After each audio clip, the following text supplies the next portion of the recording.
Zebra ఈ నెల 22వ తారీఖు రాబోతుంది. ఈ సినిమాతో పాటు ఇంకో 8, 9 సినిమాలు కూడా రాబోతున్నాయి. పోనీ జేబ్రా ఫైనాన్షియల్ క్రైమ్ గురించి తీశారు. మరి ఇటువంటి కంటెంట్ బీసీ సెంటర్స్లో కనెక్ట్ అవుతుందా లేదా? ఎందుకంటే మల్టీప్లెక్స్ కంటెంట్ అంటుంటారు.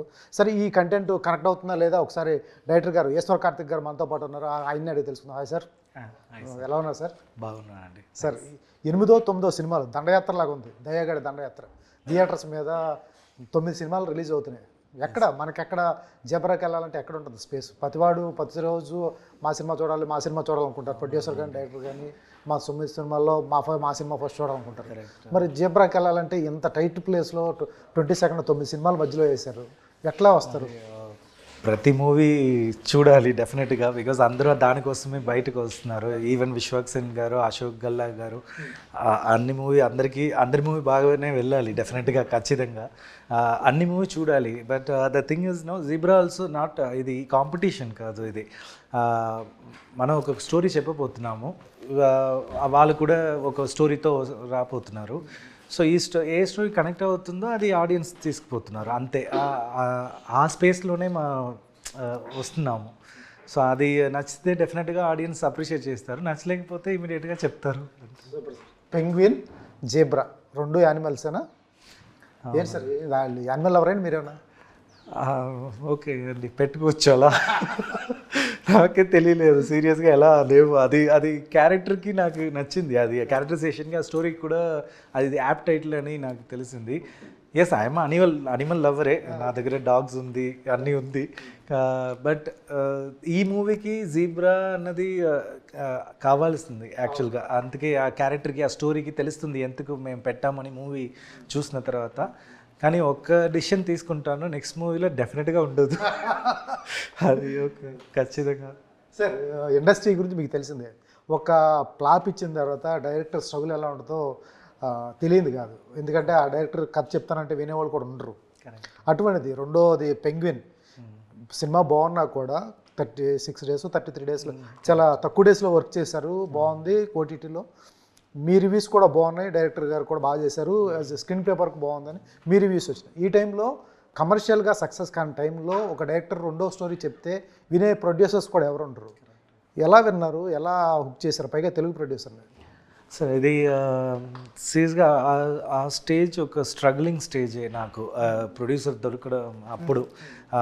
ఎందుకంటే నా మీద ఒక స్టాంప్ వచ్చింది, సో మిక్స్డ్ రివ్యూస్ కాబట్టి. అది అందుకే నేను ట్రై చేసినప్పుడు కొంచెం కష్టంగానే ఉంటుంది అప్పుడు. తర్వాత కానీ నాకు ఉన్న స్ట్రెంగ్త్ అని ఏం చూసానంటే, మన చెప్పబోతున్న స్క్రిప్ట్ పెట్టి వాళ్ళు డిసైడ్ చేయాలి, అది పెట్టి నా క్రాఫ్ట్ డిసైడ్ చేసుకోవాలి. సో అందుకే నేను స్క్రిప్ట్ బాగా రాసుకోవాలి అని డిసైడ్ చేస్తున్నాను. వినటానికి ఇష్టపడతారు అసలు? రెండోది, చాలా మంది వినటానికి కూడా అదే, నేను యాక్చువల్గా లక్కీలీ నేను ట్రై చేశాను, కానీ అప్పుడు ఆ ఆప్షన్ దొరకలేదు. అది I mean nobody was ready to listen అప్పుడు. కానీ నాకు ఒక కాల్ వచ్చింది, ఇలా వాళ్ళు తమిళ్ ప్రొడ్యూసర్సే, బాలా సుందరం అండ్ దినేష్ సుందరం, ఇద్దరు ఓటీపీ ఓల్డ్ టౌన్ పిక్చర్స్. వాళ్ళు అప్పుడు వన్ ఫిల్మ్ చేసిన డైరెక్టర్ని అడుగుతున్నారు స్టోరీ అని న్యూస్ వచ్చింది. సో నా ఫ్రెండ్ కాల్ చేసి ఇలా అడుగుతున్నారు, వెళ్ళి చెప్పండి అంటాను. ఓకే అని, నాకు ఆ స్క్రిప్ట్ మీద నమ్మకం ఉంది. సో అది ఇంకో ప్రొడక్షన్ హౌస్ కూడా నేను పంపేశాను. ఆ ప్రొడక్షన్ హౌస్ అది ఒక పెద్ద ప్రొడక్షన్ హౌస్. వీళ్ళు ఫస్ట్ విన్నారు, వాళ్ళు వినలేదు. వాళ్ళ కోసం అపాయింట్మెంట్ కోసం నేను వెయిట్ చేస్తూ ఉంటాను. వీళ్ళు విన్న తర్వాత ఇమ్మీడియట్గా చెక్ ఇచ్చారు ఆ నైటే. అది నాకే సర్ప్రైజ్గా వచ్చింది. బికాస్ ఇది ఓల్డ్ డేస్లో అలా జరుగుతుంది, మన చౌదరి సార్ అలా ఇస్తారు కదా. సో ఇలా జరుగుతుంది అని నేను వైఫ్ దగ్గర వెళ్ళి చెప్పినప్పుడు, నా వైఫ్ నైట్ 1:30 అయింది ఇంటికి వెళ్ళినప్పుడు. నిద్రపోతున్నప్పుడు నేను ఇది చెక్ ఇచ్చారు అన్నప్పుడు, తిరిగి తీసుకోరు కదా అన్నారు. ఓకే, అందుకే నేను భయం వచ్చింది, ఇంకా డౌట్ పెరిగింది. నేను ఇప్పుడు డిపాజిట్ చేయవద్దు, ఒక 20 days పెట్టుకున్నా అని నేను డిసైడ్ చేస్తాను. అది నాతోనే ఉంటుంది. అప్పుడే మళ్ళీ వాళ్ళు కాల్ చేసి, లేదండి ఇది బాగానే ఉంది, మనం చేయబోతున్నాము, ఎక్కడైనా సరే తమిళో తెలుగో మీరు రెడీగా ఉండండి అన్నారు. సరే ఓకే అన్నాను. సో అప్పుడు ఓకే అండి. సూపర్ సార్, మామూలు స్ట్రగుల్ కాదు మీది. జూనియర్ ఆర్టిస్ట్ నుంచి ఇప్పుడు డైరెక్టర్ వరకు ఎట్లా ఉంటుంది సార్? ఎక్కడి నుంచి ఎట్లా జర్నీ స్టార్ట్ అయింది? జూనియర్ ఆర్టిస్ట్ ఏంటి, డైరెక్టర్ ఏంటి, ఎక్కడ మ్యాచ్ అవ్వట్లేదు? అదే నాకు అప్పుడు నేను లాస్ట్ జాబ్ నుంచి when I was taking a very bold decision, comfort zone నుంచి బయట వచ్చినప్పుడు ఇదే సినిమా ఫిల్మ్ ఇండస్ట్రీ అని నేను డిసైడ్ చేశాను. దాని ముందే 2007-8లోనే నేను ట్రై చేశాను. అప్పుడు యాక్టింగ్లో అప్పుడు ట్రై చేశాను, కానీ అప్పుడు ఏమీ ఆప్షన్ దొరకలేదు. అప్పుడు చాలా అప్పుడు ఇండస్ట్రీ వాజ్ కంప్లీట్లీ డిఫరెంట్ అప్పుడు. సో తర్వాత నేను సర్వేల కోసం జాబ్కి వెళ్ళాను, ఆ జాబ్ ఏం సెట్ అవ్వలేదు. సో మళ్ళీ ఇక్కడ వచ్చినప్పుడు ఎక్కడి నుంచి స్టార్ట్ అవ్వాలి అని తెలియదు. So survival important. సో ఏదైనా జాయిన్ చేయాలి అన్నప్పుడు నాకు ఇది దొరికింది. సో పర్ డే పేమెంట్ అని వస్తుంది. So I can manage myself అప్పుడు. సో అక్కడ నుంచి స్టార్ట్ అయ్యి simultaneously I improved my craft same wise in the రైటింగ్లో అన్నిట్లో. సో నా ఫ్రెండ్స్ చుట్టూ వాళ్ళు షార్ట్ ఫిల్మ్ తీసుకున్నప్పుడు నేను కూడా సపోర్టింగ్కి వెళ్తా. So when in the writing process, in the direction process, I will just support them and I'll do it. నేను ఎక్కడ పని చేయలేదు అసిస్టెంట్ డైరెక్టర్గా. సో స్ట్రైట్గా వచ్చాను. నాకు జస్ట్ మణిరత్నం సార్ మూవీస్ అన్నీ చూసి అన్నీ యూజువల్గా నేను మూవీ చూసినప్పుడు నా కళ్ళు సబ్ టైటిల్కే వెళ్తుంది ఫారిన్ లాంగ్వేజెస్ మూవీస్కి. సో సబ్ టైటిల్ ఫాలో చేసి స్క్రీన్ ప్లే ఇది వచ్చింది నాకు ఆటోమేటిక్గా. విజువల్ చూస్తే డైరెక్షన్ వస్తుంది, ఇది చూస్తే స్క్రీన్ ప్లే వస్తుంది. సో నాకు అలా నేను లెర్న్ చేసుకుంటాను. సో అక్కడ నుంచి నాకు ఒక ఆపర్చునిటీ దొరికింది. సార్ సర్వైవింగ్ ఫ్యాక్టర్లో కంఫర్ట్ జోన్ వచ్చిన తర్వాత రెండో జానర్కి వెళ్ళడానికి ఇష్టపడరు. ఇక్కడ బాగానే ఉంది, లైఫ్ బాగానే ఉంది. బత్తా వచ్చేటప్పటికి బేటా వచ్చేటప్పుడు 1500-2000 ఇస్తూ ఉంటారు. హాయిగా లైఫ్ లీడ్ జరిగిపోతుంది. ఈ టైంలో మళ్ళీ సెకండ్ స్టెప్లో అంటే మళ్ళీ పరీక్షించుకోవాల్సింది, మనం ప్రూవ్ చేసుకోవాల్సింది. కరెక్ట్. రిస్క్ ఎందుకు లేని వెళ్ళరు చాలామంది. ఎక్కడ రిస్క్ చేశారు? నో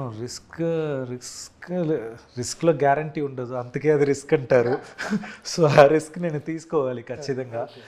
సో అప్పటి నుంచి నా గోల్ వేరే ప్లేస్లో ఉంది. సో నేను స్టార్టింగ్ పాయింట్ ఎక్కడైనా స్టార్ట్ చేయాలి, ఫస్ట్ ఇండస్ట్రీ లోపల వెళ్ళాలి ఫస్ట్. ఆ తర్వాత మనం ప్రూవ్ చేసుకుందా అని ఒక గట్ ఫీలింగ్తో వచ్చాను. సో అది by God's grace it happen. Vijay Sethupathi గారు ఎలా ట్రస్ట్ చేశారు మిమ్మల్ని? సార్ అన్ని ఇప్పుడు వరకు సార్ నా దగ్గర ఉన్న స్క్రిప్ట్ నన్ను బికాజ్ నా గురించి మీకు ఏం తెలియదు డెఫినెట్గా. సో నేను చెప్పబోతున్న స్క్రిప్ట్ పెట్టి మీరు నా క్యారెక్టర్ కూడా డిసైడ్ చేస్తారు. Of course it will subconsciously it will come. అలాంటి ఒక స్క్రిప్ట్ నా ఫస్ట్ స్క్రిప్ట్ ఒక సైన్స్ ఫిక్షన్లో రాసుకున్నప్పుడు that was a very new concept which nobody touched in Indian market. So అది ఒక కమర్షియల్లో నాకు blending, I want to do the blending of commercial కొత్త విషయాన్ని ఎలా పబ్లిక్ కోసం అంత ఈజీగా చెప్పవచ్చు అని ఆ మీటర్లో తీసుకెళ్ళాను. ఆ ఫస్ట్ టైం విన్నప్పుడే ఆయనకి చాలా నచ్చింది. ఓకే సంథింగ్ ఇస్ దేర్ అని కనుక్కుని సో హీ గైడెడ్ మీ, ఇది ఇలా చేయి, ఇది ఇండస్ట్రీ ఇప్పుడు ఇలా పని చేయదు అది అని అప్పుడప్పుడు చెప్తారు. అప్పుడు స్టార్టింగ్ స్టేజ్లో డెఫినెట్గా అది చాలా హెల్ప్ అయింది నాకు. ఎట్లా ఉంటారు ఇప్పుడు విజయ్ సేతుపతి గారు? ఆయన బ్యానర్ ఉంది, ఆయన చేస్తున్నారు, ఆయన బ్యానర్లో బాగానే ఉంటారు డెఫినెట్గా. అది ట్రైలర్ చూసారు, అప్పుడు బాగా ఉంది అన్నారు. Definitely is doing very good sir. ఎక్కడ సార్ ఈ జేబ్రా ఎక్కడ స్ట్రైక్ అయింది? ఒక డైరెక్టర్కి ఆన్ పేపర్ రావాలంటే ఎక్కడ స్ట్రైక్ అవుతుంది? న్యూస్ పేపర్ చూడటము, లేకపోతే యాజ్ ఏ ఫ్రెండ్స్ చెప్పటము, లేకపోతే ఎక్కడన్నా ఉండాలి? బ్యాంకింగ్ వ్యవస్థ మీద అంటే నాట్ ఈజీ. చిన్న స్టాంప్ దగ్గర నుంచి వాళ్ళు తీసుకునే చిన్నదాన్ని జీరో మర్చిపోయారు అన్నది చాలా మైన్యూట్ కూడా చాలా దగ్గరుండి చూసుకోవాలి. కరెక్ట్. ఎట్లా చేశారు అంత? ఇది ఒక సెకండ్ స్క్రిప్ట్ రాసుకున్నప్పుడు నేను వేరే స్క్రిప్ట్ రాసాను. అప్పుడు అది ఇంకో స్క్రిప్ట్, అది ఇంకో కొత్త జోనర్లో ఒక 2 స్క్రిప్ట్. ఆ తర్వాత కొంచెం మిడిల్ క్లాస్ కామన్ మ్యాన్ని కనెక్ట్ చేసిన విధానంలో ఒక స్క్రిప్ట్ చేయాలి అని నా ఫ్రెండ్తో, ఈజ్ ఆల్సో రైటర్ అప్పుడు, సో యువ అని. సో నా ఫ్రెండ్తో యువతో డిస్కస్ చేసినప్పుడు ఆయన ఇచ్చారు ఒక బ్యాంక్ ఎంప్లాయీ టై వేసుకుని హ్యాండ్ ఇది ఫోల్డ్ చేసుకుని ఫైట్కి వెళ్తే ఎలా ఉంటుంది అని. నాకు ఆ విజువల్ చాలా నచ్చింది. సో ఒక ట్యాగ్ వేసుకుని just going for a fight అంటే ఒక corporate employee, that was really good అని. ఓకే అదే బ్యాంక్ వరల్డ్ గురించి కూడా ఇంకా అంత స్పాట్ లైట్ రాలేదు ఇండస్ట్రీలో. వచ్చింది, చాలా మూవీ వచ్చింది, కానీ అంత ఇంట్రెస్టింగ్గా క్రైమ్స్ ఎవరు చూపించలేదు అని నాకు just I thought. So okay అది లైమ్ లైట్కి తీసుకువెళ్దా అని I just started this. Sir ఈ వరల్డ్లో ఇప్పుడు వరకు తెలుగులో మొన్న లక్కీ భాస్కర్ ఒకటి వచ్చింది, ఈ బ్యాంకింగ్ ఫైనాన్షియల్ క్రైమ్. తర్వాత జేబ్రా వచ్చేటప్పుడు ఇది మీది ముందు వచ్చుంటే మీది వచ్చేది ఫస్ట్, సెకండ్ వస్తుంది కాబట్టి సార్ దుల్కర్ సల్మాన్ ఏదైతే ఉందో లక్కీ భాస్కర్కి మల్టీప్లెక్స్లో బాగున్నారు. బీసీ సెంటర్స్ వచ్చేపాటికి కొంతవరకు ఆ గేమింగ్ కానీ తర్వాత ఆ బ్యాంకింగ్ వ్యవస్థ మీద చిన్న అవగాహన లోపం కమర్షియల్గా అయితే మంచి సినిమా. ఇది కూడా నాకు తెలిసి రన్నింగ్ ఫేజ్ కానీ తర్వాత అంతా బాగుంది, ట్రైలర్ చూస్తే అంతా బాగుంది. బీసీ సెంటర్స్లో కనెక్ట్ అవుతుందా లేదా అనేది ఖచ్చితంగా సార్. అది lucky Bhaskar is family drama. అది ఒక ఫ్యామిలీ లోపల ఏం జరుగుతుంది అని. సో ఇది completely mass entertainer commercial cinema. అందుకే 3 వరల్డ్స్ ఉన్నాయి దీంట్లో. 3 వరల్డ్స్, ఒక వరల్డ్ గ్యాంగ్స్టర్ వరల్డ్, ఒకేది బ్యాంకింగ్ అన్నది ఒక 40% మూవీలో. మిగతా ఉన్న 60లో 40 గ్యాంగ్స్టర్ వరల్డ్ ఉంటుంది, మిగతా ఇంకా 20% లోకల్ మార్కెట్లో ఎలా క్రైమ్స్ జరుగుతుంది అన్నది. సో ఇది 3 వరల్డ్ కలిపి జీబ్రా వరల్డ్ ఫామ్ చేశాను. సో ఇది కంప్లీట్లీ వేరే మూవీ. అదే ఇప్పుడు ఏదైనా ఒక జానర్ పెట్టి, ఫర్ ఎగ్జాంపుల్ అది మిలిటరీ స్టోరీ గురించి చెప్పాలంటే ఆ బ్యాక్గ్రౌండ్లో చాలా మూవీ వచ్చింది. So characters and event will decide the film, ఎలా స్క్రీన్ ప్లే ఉండబోతుందని. So in that way Zebra is completely different from Lucky Bhaskar. కానీ the crimes what we are going to talk about అది ఖచ్చితంగా కొత్తదిగా ఉంటుంది. కామన్ ఆడియన్స్ కనెక్ట్ అవుతారు అది, because నేను అంత జార్గన్స్ యూజ్ చేయలేదు మూవీలో, టర్మినాలజీ అంత యూజ్ చేయలేదు. I'm just going with the flow with the very easy narrative. So అలా ఉంటుంది అది. యాజ్ ఏ తమిళియన్గా మీరు ఫస్ట్ సినిమా కూడా పెంగ్విన్ తెలుగుదే, తర్వాత ఇది కూడా జేబ్రాలో కూడా సత్యదేవ్ వీళ్ళంతా మేజర్ పార్ట్ కూడా తెలుగు వాళ్ళని తీసుకున్నారు. మీకు కథ చెప్తే తమిళ వాళ్ళు చాలామంది హీరోస్ యంగ్స్టర్స్ ఓకే చేస్తారు కదా, ఎందుకు సత్యదేవ్కి వచ్చారు, కన్నడ నుంచి డాలీ దగ్గరికి వెళ్ళారు? సార్ అది తమిళ ఇండస్ట్రీలో ఫస్ట్ నేను తమిళ ప్రొడ్యూసర్కే స్టోరీ చెప్పాను sir. First we're discussing to do it in Tamil only. So అప్పుడు 2 things. ఒకటి, నాకు అంత ఒక స్టార్ వాల్యూ డైరెక్టర్ కాదు నేను, అది డెఫినెట్గా. సో నేను చెప్తే అది వింటారు అన్నట్టుగా అది డెఫినెట్గా లేదు. సో స్టోరీ చెప్పాలంటే నాకు ఒక అపాయింట్మెంట్ దొరకాలి, అది అంత ఈజీగా జరగలేదు అప్పుడు ఆ స్టేజ్లో. సో నాకు ఒక ప్రొడక్షన్ సపోర్ట్ కావాలి. సో ప్రొడ్యూసర్స్ వచ్చారు. సో ప్రొడ్యూసర్ వచ్చిన తర్వాత ఆ స్టోరీ విన్న తర్వాత ఇప్పుడు నాకు ఒక స్ట్రెంగ్త్ వచ్చింది. సో ఇంకొకరు ఉన్నారు పక్కనే, సో వాళ్ళు కూడా హెల్ప్ చేస్తారని. సో అప్పుడు డిస్కస్ చేసినప్పుడు సో ఫార్ ఈ స్టోరీ ఎక్కడ చేసినా ఇది కనెక్ట్ అవుతారు. అదే మీ దగ్గర బ్యాంక్ అకౌంట్ ఉందంటే మీరు కనెక్ట్ అవుతారు అంతే. అదే బేసిక్ క్వాలిటీ, అదే అది basic criteria to watch the film అది. సో అందుకే నేను ఇది ఏ మూవీలో ఏ లాంగ్వేజ్లోనో చేయొచ్చు అన్నది నేను డిసైడ్ అయ్యాను అది అప్పుడే. సో ప్రొడ్యూసర్స్తో మాట్లాడినప్పుడు నాకు యూజువల్గా ఒక పిచ్ డేక్ అడిగినప్పుడు I will keep Tamil actors or Telugu actors or Hindi actors అలా అలా పిచ్ డేక్ అలాగే అడుగుతారు, ఒక 3-4 ఆప్షన్ ఇవ్వండి అని. సో దాంట్లో సత్య పెట్టాను నేను. సో నాకు okay you tell me, producers అడిగారు మీరు చెప్పండి ఏ లాంగ్వేజ్లో చేదా అని. మేము ఓపెన్గా ఉన్నాము, అక్కడ వెళ్దా లేకపోతే ఇక్కడ చేదా అన్నప్పుడు నేను సత్యతో చేదా ఇక్కడ. Because definitely Telugu industry is working really good because of the audience taste. ఇక్కడ మంచి టేస్ట్ ఉంది, ఆడియన్స్ న్యూ సినిమాని గుడ్ సినిమాని అప్రిషియేట్ చేస్తున్నారు. అది మనం చూస్తూనే ఉంటున్నాము చాలా సంవత్సరాలు. సో ఐఎమ్ జస్ట్ థింకింగ్ ఇది అక్కడ తీసుకువెళ్తే దట్ మాస్ మీడియం అది ఇక్కడ బాగా ఉంది ఇక్కడ. So I just wanted to present it here, but అది పాన్ ఇండియా అయింది ఎండ్ ఆఫ్ ద డే అది. సార్ ఇప్పుడు చూసుకుంటే యాజ్ ఏ డైరెక్టర్గా సత్యదేవ్కి కానీ డాలీకి కానీ పెద్ద మార్కెట్లు లేవు. వీళ్ళ సినిమా మీద పోస్టర్లు వేసేయం కానీ ఆడియన్స్ వచ్చేసి చూసేరు సినిమాలు. తర్వాత వీళ్ళ మీద బడ్జెట్ కూడా ఎక్కువ పెట్టారు.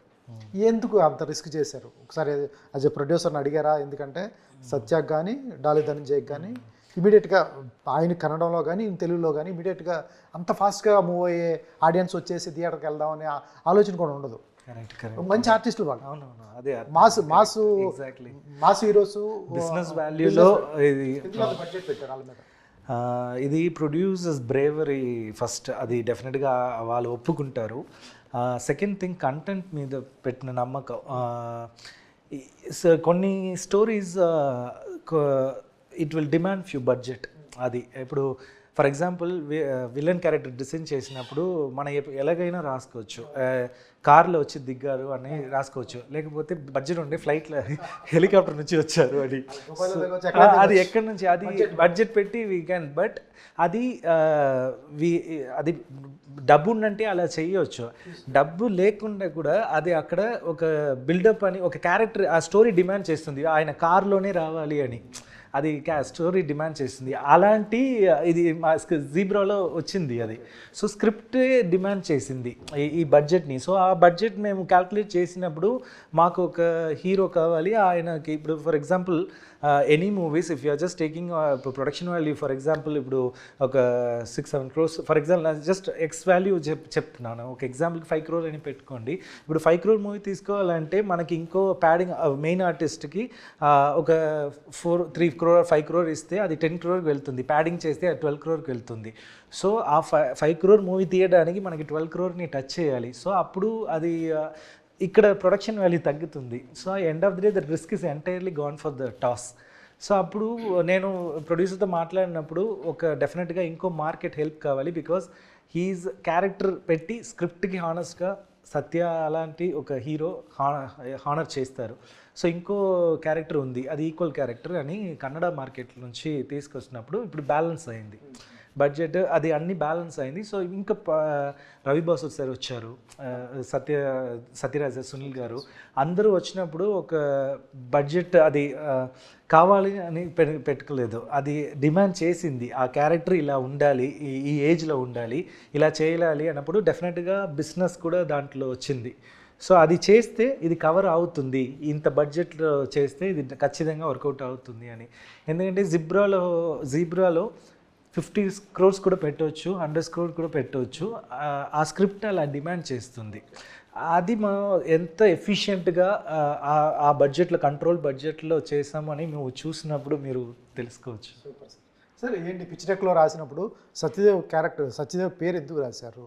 ఆయనది ఏం చూశారు, గతంలో ఏ సినిమాలు చూశారు? మీ జీబ్రాకి ఆయన ఎంతవరకు హెల్ప్ అవుతాడని మీరు అనుకున్నారు? సత్యదేవ్ గురించి అదే నాకు ఫస్ట్ ఇంట్రొడక్షన్ సత్య గురించి పిట్ట కథలు, అదే నా ఫస్ట్ ఇంప్రెషన్. ఆయన నాకు ఇచ్చిన first impression just 10 minutes role, అది సీరియస్గా బాగా చేశారు. ఆ 5 stories నాకు నచ్చిన క్యారెక్టర్ ఆయన క్యారెక్టరే దాంట్లో. తర్వాత ఉమా మహేశ్వర్ రూపాయ చూసాను. So close to Fahadh, he justified it. So అంత అది ఈజీ కాదు అంత ఇది, because remake is very tough. అది కంపేర్ చేస్తారు యూజువల్గా. సో అది బాగానే చేస్తారు. అప్పుడే నాకు తెలిసింది ఓకే ఆయన మంచి ఆర్గానిక్ యాక్టర్ అని. ఆర్గానిక్గా వస్తుంది యాక్టింగ్, ఎక్స్ప్రెషన్ అన్నీ. క్లోజ్ ఫ్రేమ్ పెడితే ఈజీగా ఐస్లో తెలుస్తుంది. So I thought okay, is a very expressive guy and I need a person for this character who needs to convince పీపుల్ని కన్విన్స్ చేయాలి. మీన్స్ పీపుల్ అంటే ఆడియన్స్ లేదు, చుట్టూ ఉన్న క్యారెక్టర్స్ని, అది మూవీలో ఉన్న క్యారెక్టర్స్ని, అది చేస్తేనే ఆడియన్స్కి ఒక బిలీఫ్ వస్తుంది. సో నేను బ్లాక్గా చూపించవచ్చు, వైట్గా చూపించవచ్చు. ఆ క్యారెక్టర్ సత్యదేవ్తో ఉంది. సో అందుకే అది సెలెక్ట్ చేశాను. డాలీ అంటే టగరునా? అవునండి, డాలీ క్యారెక్టర్ అది డెఫినెట్గా. ఆ డాలీ కంటిన్యూ అవుతుంది ఇక్కడ. Super sir.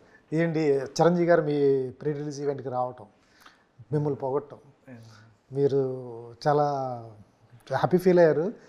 ఎట్లా అనిపించింది? మెగాస్టార్ లాంటి ఒక వ్యక్తి వచ్చి మీ సెకండ్ ఫిల్మ్కి వచ్చారు, పొగుడుతున్నారు, పొగిడినప్పుడు ఎలా అనిపిస్తుంది? క్లౌడ్ 9లో ఉంటారు ఆ టైంలో ఆయన రావటం. సార్ అది వివర్ really I feel blessed because అదే ఇంతవరకు నేను సార్ని స్ట్రైట్గా చూడలేదు. ఆ రోజే నేను చూశాను. ఆ ఆరా, ఆ పవర్, అది ఆ సైలెంట్గా కూర్చుంటే కూడా అది అది ఒక ఇది ఉంది, ఒక పవర్ ఉంది ఆయన దగ్గర. అది ఆ రోజే నేను ఫీల్ చేశాను. ఆ ఆరా అక్కడి నుంచి ఇక్కడ వస్తుంది. అయ్యో, నేను ఇలా కూడా నేను యాక్చువల్గా I was very hesitant to keep my leg like this. అంత ఆరా ఉంది ఆయన దగ్గర. సో అది ఆయన అడగలేదు, కానీ ఆయన ముందు అలా ఉండాలి అని న్యాచురల్గా ఒక ఫీల్ వస్తుంది కదా. సీరియస్గా అది ఇట్ వాజ్ వెరీ. దీనిలో మీకు ప్లస్ పాయింట్ ఉంది, ఈ సినిమా కంపల్సరీ ఆయన చూస్తాడు సత్య కోసం. బాగుంటే ఆఫర్ కూడా ఇస్తాడు, అదొక ప్లస్ పాయింట్ ఉంటుంది. అది మీ చేతుల్లో ఉంటుంది, మీ అదృష్టం బట్టి ఉంటుంది. అదే అండి, గాడ్స్ గ్రేస్ జరిగితే సూపర్. Super sir. తమిళ ఇండస్ట్రీలో మీకు సంబంధం లేని విషయం ఈ టాపిక్. తమిళ ఇండస్ట్రీలో ఇప్పుడు ఒకటి ఇష్యూ నడుస్తుంది, ధనుష్ వర్సెస్ నయనతార. ఏంటి సార్ వీళ్ళిద్దరిలో రెండు, వాళ్ళ వెర్షన్ నుంచి వాళ్ళది రైటు, వీళ్ళ వెర్షన్ నుంచి వీళ్ళది రైటు.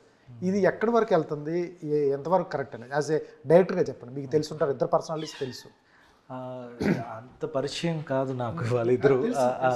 నేను యాక్చువల్ ఈ ఇష్యూ స్టార్ట్ అయినది నేను జస్ట్ ఆన్లైన్ మీడియాలోనే నేను చూస్తున్నాను. నేను అక్కడ కూడా లేదు, చెన్నైలో లేదు, ఇక్కడనే డెలివరీ కోసం అన్నీ బిజీగా ఉన్నాను. సో ఆ గ్రావిటీ, ఆ ఇష్యూ గ్రావిటీ గురించి నాకు అంత క్లారిటీ లేదు. సో అది తెలియకుండా నేను ఏం చెప్పాలి అన్నదే నాకు తెలియదు. ఏదైనా చెప్పాలంటే నాకు అది ముందే నాకు తెలియాలి. అది గురించి నాకు ఎక్కడ స్టార్ట్ అయింది, ఏం స్టార్ట్ అయింది అన్నది ఇంకా నేను చదవలేదు అది పూర్తిగా. సో అందుకే ఆ మ్యాటర్లో నేను చేయాల్సింది అది I'm not the right person అని అనుకుంటున్నాను. Sir pan India Zebra pan India కంటెంటేనా? ఎందుకంటే ఈ మధ్యకాలంలో ఏ సినిమా తీసినా కూడా 10-12 లాంగ్వేజ్లు పడిపోతున్నాయి. తెలుగు, తమిళ, కన్నడ, మలయాళం ఇవన్నీ పడిపోతాయి. తీర వచ్చేటప్పటికి కొన్ని సర్టన్ లాంగ్వేజ్లు 3-4 లాంగ్వేజ్లో రిలీజ్ అవుతున్నాయి. చేరేటప్పటికి ఓటీటీలు రిలీజ్ అవుతున్నాయి మిగతా అట్లా. ఏంటిది ఇది నిజంగా ఈ పాన్ ఇండియా జేబ్రానేనా, లేకపోతే అన్ని లాంగ్వేజ్లో మీరన్న 4 లాంగ్వేజ్లో రిలీజ్ చేస్తున్నారా? అవునండి, 4 లాంగ్వేజెస్లో వస్తుంది. తమిళ్, ఇది Telugu, Kannada, Tamil and as well Hindi also. అది స్టార్ట్ అయినప్పుడే ఇది ఈ కంటెంట్ డెఫినెట్గా కన్యాకుమారి టు కాశ్మీర్ వరకు కనెక్ట్ అవుతుంది ఫార్ షూర్. అది బ్యాంక్ కాబట్టి. సో మేము ఆల్రెడీ నేను చెప్పేసాను, ఇది ఇప్పుడు ఉన్న మూవీలో రీజనల్ ఫ్యాక్టర్ అని ఏమీ లేదు. సో పాన్ ఇండియా అని ఎందుకు మనం ఇప్పుడు మాట్లాడుతున్నాం అంటే కొంచెం వైడ్ ఆడియన్స్ వచ్చారు కలెక్షన్ కోసం, అది అన్నీ హెల్ప్ అవుతుంది. కానీ కొన్ని contents will help us to reach the audience apart from more than boundaries. ఆ విషయాలు ఈ మూవీలో ఉంది కాబట్టి we are just releasing in 4 languages. Next ఏ కథలు రాసుకున్నారు, ఏ టైప్ ఆఫ్ జానర్ రాసుకుంటున్నారు? సార్ అదే ఇప్పుడు కోవిడ్ నుంచి ఇప్పుడు ఈ మూవీలో కూడా మధ్యలో గ్యాప్ వచ్చింది. సో అందుకే 2-3 స్క్రిప్ట్స్ ఐ హ్యావ్ ఇట్. ఇది ఈ మూవీ తర్వాతనే యాక్చువల్గా just want to decide sir. తెలుగుకి వెళ్తున్నారా, తమిళ హీరోస్కి వెళ్తారా? లేదు సార్, తెలుగు సార్. సీరియస్గా నాకు అల్లు అర్జున్ సార్తో చేయాలి అని ఆశ, దుల్కర్తో. బికాజ్ నా స్క్రిప్ట్లో ఉన్న ఇది క్యారెక్టర్స్ ఇలాంటి యాక్టర్స్ని డిమాండ్ చేస్తుంది. దుల్కర్ అలా, సో విజయ్ దేవరకొండ అలా, నాని సార్ అలా. సో అది డిసైడ్ చేసి అది చేయాలి, ఎలా జరుగుతుంది అన్నది. దానికంటే కూడా 22వ తారీఖు ఈ సినిమా డిసైడ్ చేస్తుంది. అదే సార్, అదే ఎక్స్పెక్ట్ చేస్తున్నాం. ఇది బాగుంది అనుకోండి, ఆటోమేటిక్గా ఆ డోర్స్ ఓపెన్ అవుతాయి. అదే థ్యాంక్స్. లేకపోతే అది వాళ్ళు మీకు తెలిసిందే కదా, ఇండస్ట్రీలో మీకు తెలియంది కాదు. All the best sir. Zebra trailer అయితే చాలా బాగుంది, చాలా లుక్స్ అయితే సునీల్ ఎప్పుడు ఇంతవరకు అట్లా చూడలేదు. తర్వాత ఆయన్ని కూడా సత్యరాజ్ సార్ని కూడా అట్లా చూడలేదు. సత్యదేవ్ న్యాచురల్గా మేము చూస్తూ ఉంటాం, మంచి ఆర్గానిక్ యాక్టర్ అయినా డాలీ కానీ. నాకు తెలిసి ట్రైలర్ అయితే చాలా బాగుంది. సినిమా కూడా అలా ఉండాలి. మీరు అన్నట్టు మీరు ఏదైతే లిస్ట్ చెప్పారో ఆ లిస్ట్లో మీరు ఉండాలి. నెక్స్ట్ మంచి మంచి సినిమాలు చేయాలని కోరుకున్నాను sir. All the best sir. All the best to zebra. Thank you so much sir. Thank you sir.